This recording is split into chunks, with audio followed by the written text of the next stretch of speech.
Hello friends, அஸ்ஸலாமு அலைக்கும் and வணக்கம். வெல்கம் டு யாஸ் குக்கிங் சேனல். சிம்பிளாகவும் அதே சமயம் ரொம்ப ஃபில்லிங்கான ஒரு ஸ்நாக்ஸ் ரெசிபி தான் இன்றைக்கி பார்க்க போகிறோம். வாங்க பார்த்தலாம். இந்த ஸ்நாக்ஸ் ரெசிபி செய்கிறதுக்காக 1 கப் கோதுமை மாவு எடுத்திருக்கேன். அதோட கொஞ்சமாக உப்பு சேர்த்திட்டு கொஞ்சமாக தண்ணி தெளிச்சிட்டு சப்பாத்தி மாவு பக்குவத்துக்கு பிசைஞ்சுக்கலாம். கொஞ்சமாக தண்ணி தெளிச்சிட்டு சப்பாத்தி மாவுக்கெல்லாம் நம்ம மாவு பிசைவோம்ல அதே மாதிரி மாவு பிசைஞ்சுக்கலாம். நல்லா சாஃப்டாக பிசையணும்.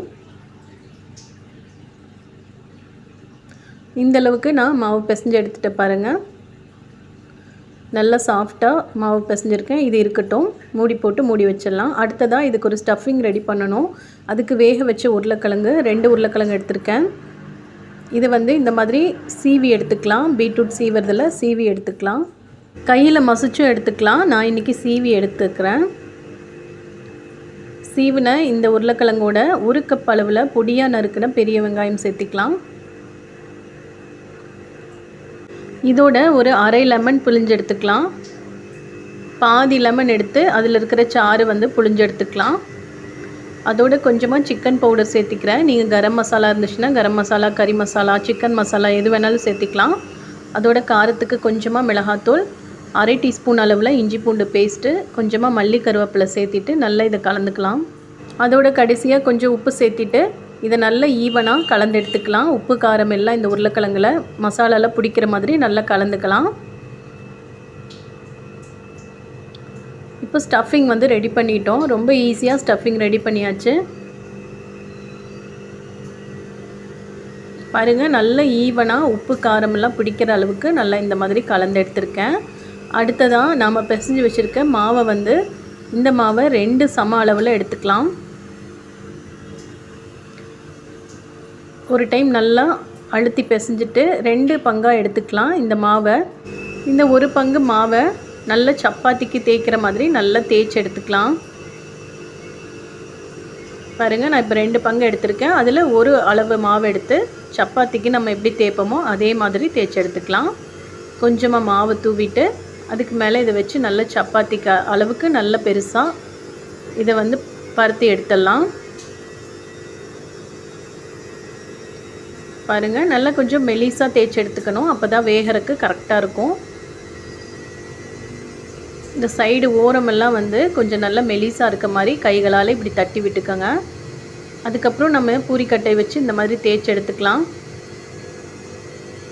பாருங்கள், இந்த அளவுக்கு நான் மெலிசாக தேய்ச்சி எடுத்திருக்கேன். தேய்ச்ச இந்த மாவில் இந்த ஸ்டஃபிங்கை வச்சு ஃபுல்லாக நரைச்சிக்கலாம். ஃபுல்லாக அந்த சப்பாத்தி மாவோட அளவுக்கு ஸ்ப்ரெட் பண்ணி விட்டுக்கலாம். பாருங்கள், நான் இந்த அளவுக்கு ஸ்ப்ரெட் பண்ணி விட்டுருக்கேன். இப்போ இதை ஒரு ரோல் மாதிரி மடித்து எடுத்துக்கோங்க. நல்லா அழுத்தம் கொடுத்து லைட்டாக இப்படி அழுத்திட்டு ஒரு ரோல் மாதிரி பண்ணிக்கலாம். 2 மாவையுமே இதே மாதிரி நான் ரோல் மாதிரி எடுத்துக்கிறேன். உங்களுக்கு எவ்வளோ அளவுகள் வேணுமோ அந்த அளவுக்கு நீங்கள் எடுத்துக்கோங்க.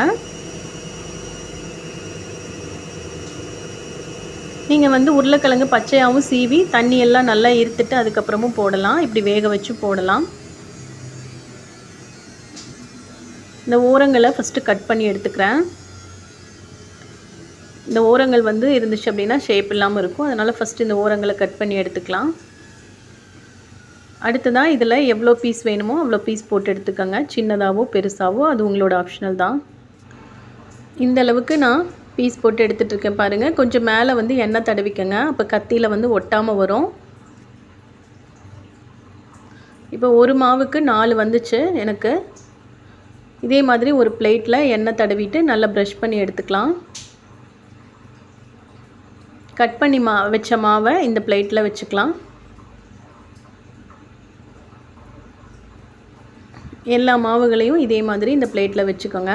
எண்ணெய் தடவிட்டு அதுக்கு மேலே தான் வைக்கணும். மேலே கொஞ்சம் திருப்பியும் எண்ணெய் ப்ரஷ் பண்ணி எடுத்துக்கிறேன்.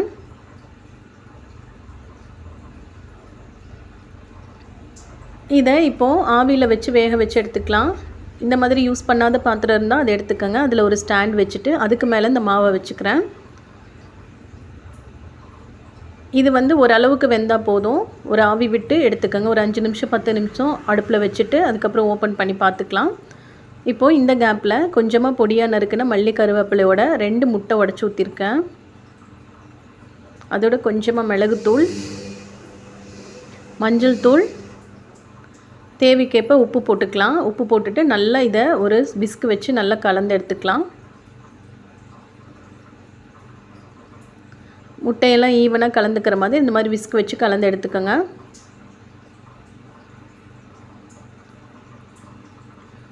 இதுக்கிடையில் அது வெந்திருக்கும் பாருங்கள், இந்தளவுக்கு நல்லா வெந்திருக்கு. இப்போ ஒரு பேன் அடுப்பில் வச்சுட்டு ஒரு 3 டேபிள் ஸ்பூன் அளவில் மட்டும் எண்ணெய் ஊற்றிக்கிறேன். இந்த ஸ்நாக்ஸ் ரெசிபிக்கு அதிகமாக எண்ணெய் தேவைப்படாது. 3 டேபிள் ஸ்பூன் மட்டும் விட்டிங்கன்னா போதும். எண்ணெய் நல்லா சூடானதுக்கப்புறம் நம்ம கலந்து வச்சுருக்கிற முட்டையில் நல்லா இந்த மாதிரி 2 சைடும் நல்லா டிப் பண்ணி எடுத்துகிட்டு இதில் போட்டு பொரிச்சு எடுத்துடலாம்.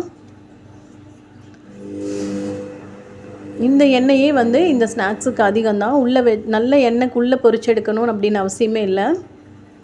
பாருங்கள், போட்டோன்னையுமே நல்லா வெந்துடும். இந்த முட்டையெல்லாம் 2 சைடு திருப்பி போட்டுட்டு அந்த சைடெல்லாம் சைடு ஓரங்களெல்லாம் கொஞ்சம் அப்படியே வேக வச்சு எடுத்துட்டோம் அப்படின்னாலே போதும். சிம்மில் வச்சு வேக வைங்க. அப்போ தான் இது நல்லா பொரிஞ்சு வரும். இல்லைன்னா உள்ளே வேகாமையும் வெளியில் நல்லா கிறிஸ்பியாகவும் இருக்கும். அதனால் சிம்மில் வச்சு பொரிக்கிறப்போ கொஞ்சம் எல்லாம் உள்ளே வெளியில் எல்லாமே ஈவனாக வெந்திருக்கும். பாருங்க, இந்த மாதிரி சைடெல்லாம் நல்லா வேக வச்சு பொரிச்சு எடுத்துருங்க.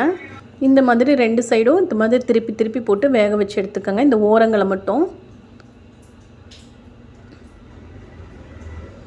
நல்லா பொரிஞ்சு வரட்டும். உள்ளே இருக்கிற மசாலா ஸ்டஃபிங் எல்லாமே நல்லா வெந்து வரும். குழந்தைங்க ஸ்கூல் விட்டு வரும்போது ஈவினிங் டைமில் இந்த மாதிரி செஞ்சு கொடுத்தோம்னா போதும். 2 கொடுத்தாலே போதும். வயிறு நல்லா ஃபில்லிங்காக இருக்கும். இப்போது ரெடி ஆயிடுச்சு. இதை எடுத்துடலாம். மீதி இருக்கிற எல்லா மாவுகளையும் இதே மாதிரி பொரிச்சு எடுத்துடலாம். பாருங்கள், நம்ம 3 டேபிள் ஸ்பூன் அளவில் தான் எண்ணெய் ஊற்றிருக்கோம். அதுவே அப்படியே இருக்குது. இந்த ஸ்நாக்ஸுக்கு அதிகமாக எண்ணெய் தேவைப்படாது. ஒரு 3 டேபிள் ஸ்பூன் இருந்தாலே போதும். மீதி இருக்கிற எல்லா மாவுகளையும் இதே மாதிரி முட்டையில் நல்லா டிப் பண்ணிவிட்டு எண்ணெயில் போட்டு பொரிச்சு எடுத்துக்கலாம்.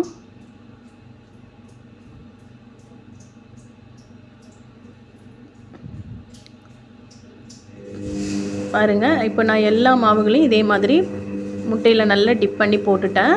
அப்படி இருந்தும் எவ்வளோ முட்டை மீதி இருக்குது பாருங்கள். நம்ம ஒரு முட்டை உடச்சி ஊற்றினாலே போதும். இதையும் நல்லா உள்ளுக்குள்ளே நல்லா வெந்து வெளியில் நல்லா கிறிஸ்பி ஆகிற மாதிரி திருப்பி திருப்பி போட்டு நல்லா பொரிச்சு எடுத்துக்கலாம். சைடுலாம் ஓரங்களையெல்லாம் நல்லா பொரிச்சு எடுத்துக்கணும். பார்க்குறதுக்கு பாருங்கள், நம்மளுக்கு பப்ஸ் மாதிரியே இருக்கும். நல்லா கனமாக இருக்கும். சாப்பிட்றதுக்கு நல்ல ஃபில்லிங்காக இருக்கும். சப்பாத்திக்கு பூரிக்கெல்லாம் மாவு பிசைஞ்சிட்டு மீதி மாவு இருந்தால் கூட இந்த மாதிரி செஞ்சு பாருங்கள். மீதி மாவு நம்ம ஃப்ரிட்ஜில் வச்சுருப்போம் இல்லையா, அந்த மாவு இருந்தால் கூட ஸ்டஃபிங்கை மட்டும் ரெடி பண்ணி டக்குன்னு இந்த மாதிரி குழந்தைங்க ஸ்கூல் விட்டு வந்தால் செஞ்சு கொடுத்துடலாம். பாருங்கள், சூப்பராக ரெடி ஆயிடுச்சு. நல்ல ஸ்நாக்ஸ் பார்க்குறக்கே நல்லா கனமாக இருக்குது. இதோட டொமேட்டோ சாஸ் வச்சு சாப்பிடும்போது சூப்பர் டேஸ்ட்டாக இருக்கும். இதே மாதிரி நீங்களும் ட்ரை பண்ணி பாருங்கள். ட்ரை பண்ணி பார்த்துட்டு எப்படி வந்துச்சுன்னு சொல்லிவிட்டு கமெண்ட் பண்ணுங்கள். இந்த வீடியோ பிடிச்சிருந்தால் லைக் பண்ணுங்கள், ஷேர் பண்ணுங்கள். மறக்காமல் நம்ம சேனலை சப்ஸ்கிரைப் பண்ணிக்கோங்க. தேங்க்யூ.